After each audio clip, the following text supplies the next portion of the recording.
Thank you, Tony. Appreciate that, buddy. You hear that? This show is real. We keep it raw and real, and people don't like real. Now, sometimes being real can go wrong. Like, I haven't watched the full interview because I only caught the back half of it last night, but I have it on the DVR. Watching Trump with this guy on this Axios. Have you seen this the video of this? Not this interview, no. So it's on HBO, and I'd never heard of this show, but there was a clip of it. So me and Jilly flip it on last night, and we only caught the back half of it, like 20 minutes. Like, when you look at where we are as a people at this very moment and what we have to choose from for president this year, people say, why don't you vote? Why would I? Like, whoa. Like this, and this isn't, by the way, this isn't you just watched a couple of clips. I watched about 25 minutes of it. I think the interview itself was probably like 30-something. I missed the beginning of it. But I have it on DVR to watch, so I didn't just watch one clip of it and base my opinion on one clip of this thing. I watched it last night, and yes, these reporters all have a slant against Trump, but we know that. But I don't think the guy was unfair in the way he interviewed him. He asked questions. And Trump really looks like an imbecile in this interview. And he looks like it pretty frequently. Not that, again, well, what about Biden? He's brain dead. He is. That's my point. These are your options. These are the options you have. Now, I kind of get why AJ votes for the lady. Now, she ain't going to win, and AJ is going to get to be a loser. So that's the negative part, is you're a loser if you vote for this lady that's that's the third party in there. But, dude, watching this, some of the highlights of this were, there was a stretch. There was a part where he deflects in every question. Like basically he has canned answers to everything. And one of the questions in here, well, it was about cops, I think. And, well, actually, the best line from the whole thing that really popped, there were two lines from this that really stood out. One was when he's explaining how these groups don't like cops, and he says, pigs in blankets burn them like bacon. Then he goes on to explain to you what that means. He goes, you see the pigs, they're the police, okay? And then there's bacon, and you put them in the bacon, you fry them like bacon. And it was hysterical.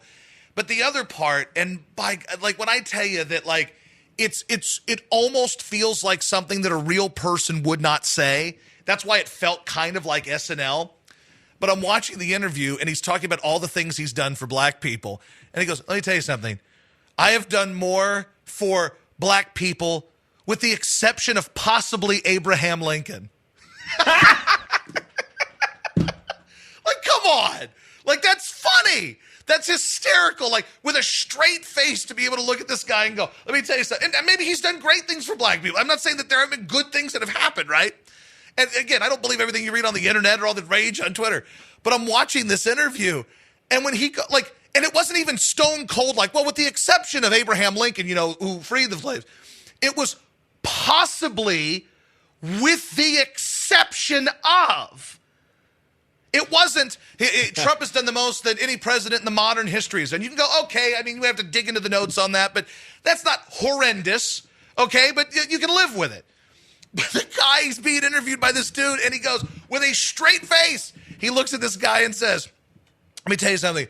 I have done more for the black community than anybody, possibly with the exception of Abraham Lincoln.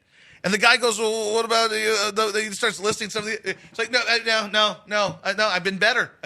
Like, what? It's like, holy cow. Like, I'm blown away. And then you get just all these videos of brain-dead Joe Biden forgetting what town he's in and then trying to pass it off as a joke. Like, he walks into this one place and he's like, well, it's good to be here at the such-and-such community center. And then he goes, oh, wait, that's the place down the street. I was just joking. Like, no, you just forgot where you are. So you got one guy who's saying he's done more for black people than Abraham Lincoln. And you got another guy who has to wear a name tag or he'll forget who he is. Joe Biden is the kid that, at school who had to, have a little note pinned to his shirt to know what bus to get on every day. So a teacher can look and go, oh, that's Joey. He gets on bus 4. So that's what there is to choose from here. The guy who is the living embodiment of the missing elderly sign, or the guy who has done more, possibly for the black community, possibly with the exception of Abraham Lincoln. So, America.